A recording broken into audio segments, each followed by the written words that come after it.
La tesis de Zuboff es que la materia prima del capitalismo hoy es tal que requiere un seguimiento masivo y creciente, a falta de una palabra mejor podemos llamarlo, supervisión de lo que hacemos en nuestros días, sin que realmente nos demos cuenta.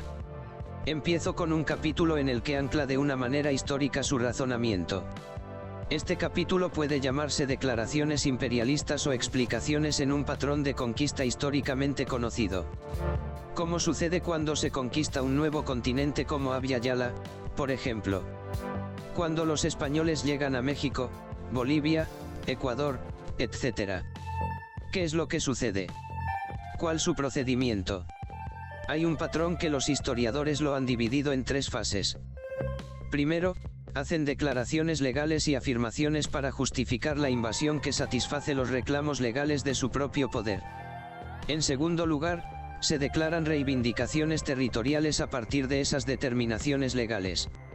En tercer lugar, se funda una ciudad para legitimar e institucionalizar la conquista. En este sentido es que se establece un hecho en el vacío, por así decirlo. Tal como ocurrió con el dinero, dijeron que algo era dinero y así ocurrió, aunque no hubo ningún dinero previamente, y de repente había mucho dinero. De alguna manera, es lo mismo que ocurre aquí. Si tomamos a los españoles cuando conquistaron Abya Yala. Cuando vinieron sus tropas o soldados, leían un edicto monarca de 1512, se leía este edicto para los amerindios en un lenguaje, razonamientos y conceptos que ellos no comprendían, se indicaba que, en estos conquistadores se encarna la autoridad de Dios, el Papa y el Rey, y sobre esa base los indígenas fueron declarados vasallos subordinados a esa autoridad, y así se establecen legal y formalmente. Este edicto enumera entonces los terribles castigos que aguardan a los indígenas que se niegan a someterse, y toda resistencia fue, por supuesto, calificada como una revuelta contra el poder legal. ¿Qué se está haciendo aquí? Esa es la cuestión para Zuboff, y que es en principio el más interesante. Al afirmar que algo es así, entonces eso se convierte en tal cosa, aunque todavía no sea así. Uno se comporta como si ya existiera una nueva realidad antes de haberse realizado, se pretende que es así, por lo que toda acción posterior se determina de acuerdo con eso, y así queda constituido. Hay filósofos, historiadores sociales y otros que creen que, todas las realidades institucionales en general se han creado de esta manera. Menciono esto solo para ilustrar, cómo se puede declarar algo de la nada. La clave aquí para Zuboff es que describe de manera muy convincente cómo las estructuras de poder del mundo digital se han establecido y desarrollado exactamente de esta manera.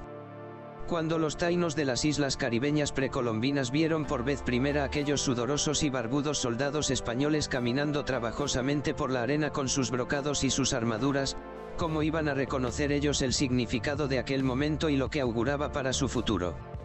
Incapaces de imaginarse su propia destrucción, pensaron que aquellas extrañas criaturas eran dioses y les dieron la bienvenida con elaborados rituales de hospitalidad. Así es como lo que no tiene precedentes consigue confundir sistemáticamente nuestra capacidad de comprensión. En una sección del capítulo arriba mencionado, describe algo que ella llama, las declaraciones de Google, nuevamente en forma puntual que están previamente destilados de documentos existentes de Google. Los 6 puntos en la versión reproducida de Zuboff dicen lo siguiente: ahora tienen que pensar aquí, que es Google quien afirma esto, habla de sí mismo y de lo que quieren hacer, de lo que piensan, a lo que tienen derecho. Esta la declaración de la política de Google. 1. Vemos toda la experiencia humana como materia prima, libre de ser aprovechada, y sobre esta base ignoramos las opiniones de intereses, conciencia, comprensión, o derechos individuales. 2. Basándonos en esto, reclamamos el derecho de tomar toda la experiencia individual y traducirla en datos de comportamiento. 3. Nuestro derecho a dar por sentado basado en las explicaciones de la materia prima gratuita nos da el derecho a poseer estos datos de comportamiento basados en la experiencia humana. 4. Nuestro derecho a tomar y poseer nos da derecho a saber qué revelan estos datos. 5. Nuestro derecho a tomar, poseer y saber nos da el derecho a decidir cómo usamos este conocimiento. 6. Nuestro derecho a tomar, poseer, conocer y decidir nos da el derecho a preservar nuestro derecho a poseer, conocer y decidir. Todos estos puntos deben estar en su lugar para que la maquinaria funcione, todos deben, por así decirlo, aplicarse.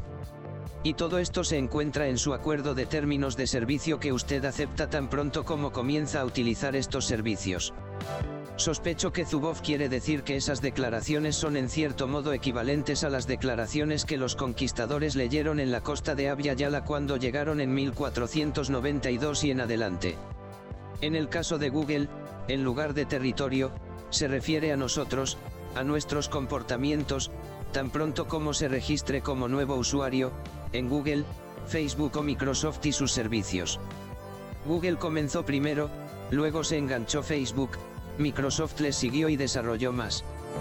Podría nombrar otras aplicaciones, pero estos son los actores más grandes e importantes. Al utilizar sus servicios aceptas estos 6 puntos que mencionamos arriba. 1. Renuncia al derecho a saber y hacer lo que se quiera con el conocimiento de nuestro comportamiento.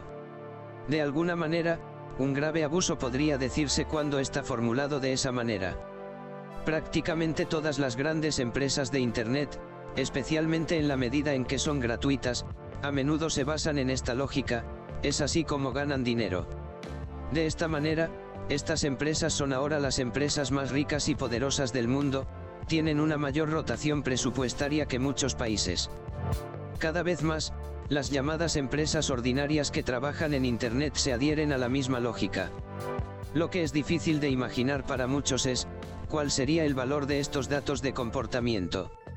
Bueno, por ejemplo, al usar el servicio de mapas de Google has acordado que está bien registrar dónde estás todo el tiempo, tú dirás, solo voy y vengo del trabajo, la escuela, etc. ¿Cómo pueden ganar dinero con eso? Así creo que van los pensamientos de muchas personas. Si ahora tomamos el primer y segundo punto de las declaraciones de Google, 1. Vemos toda la experiencia humana como materia prima libre de tratar, y, 2. Sobre la base de esto, reclamamos el derecho de tomar toda la experiencia individual y traducirla en datos de comportamiento. La pregunta interesante es, ¿qué significan estos datos de comportamiento? En realidad, esto fue un descubrimiento gradual por parte de Google. Google comenzó como un servicio puramente de búsqueda que rápidamente demostró ser el mejor servicio de búsqueda disponible. Desde el principio utilizaron los datos que la gente ingresaba, que buscaba la gente.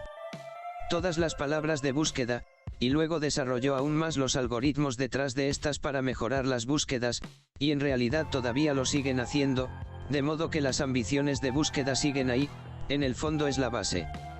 Posteriormente se dieron cuenta de que obtenían muchos otros datos de Yapa, a saber, dónde vive la persona que busca esto y aquello, qué edad tiene la persona que busca esto y aquello, y ello se correlaciona con todas las búsquedas que la gente hace en diferentes áreas, épocas del año o durante el día, y todo esto genera algo llamado metadatos, o sea, no los datos de búsqueda en sí, sino, una gran cantidad de datos sobre los horarios, y muchas otras cosas más que viene por añadidura. Todo esto que desde el principio pensaron que no tenía ningún uso, de repente comprendieron que, era ahí donde residía el valor real.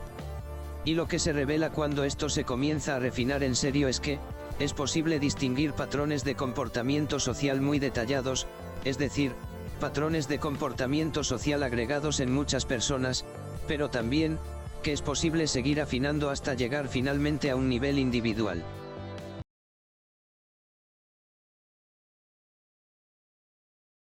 Este es un extracto del escrito La Matrix publicado por Ángel Ontiveros en thinkq.org.